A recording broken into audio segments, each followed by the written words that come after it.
Assalomu alaykum obunachilar. Bugungi sotimizda Hyundai Santa Fe mashinamiz 20-yil ishlab chiqarilgan. Probegi 50.008 km turgan. Mo'rda qismida broni plyonкасы bor. 4 ta yaxshi archa balon taqilgan. Kurg'oy tonirovka ruxsatnomalari bor. Starline put qo'yilgan. Mana shu eshigida kichkina petnochasi bor. Detal almashmagan, eshigi ham yechilmagan. Bemalol probeg krossesini peshi turaverasizlar. Qolgan joy top-toza, salonlar ham matib holat turibdi. Qirilgan joyi yo'q. Panorama lyuk, abduf, abagrev, head-up display, hamma navrati bor. 4 ta vidishi bo'ladi. 3 ta qatorli oilaviy semenniy zo'r mashina, orqalari ham motiv bo'lib turibdi. Obunachilar 3-qatori ham bor. 7 kishilik. Xullas, obunachilar mashina o'rgilib qolinglar. Starline putgacha qo'yilgan. 3-qatorlari ham bor.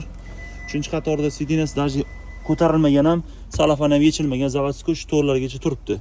Xullas, ideal holatda, narxi ham zo'r chiqyapti. Obunachilar Ramazon oyiga zo'r skidga qo'yardim mashinani.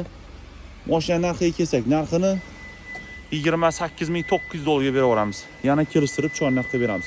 Kim kerak bo'lsa pastda nomer qoldiramiz, bemalol narxlar bo'yicha ishlashamiz. E'tibor uchun rahmat, xayr, salomat bo'linglar.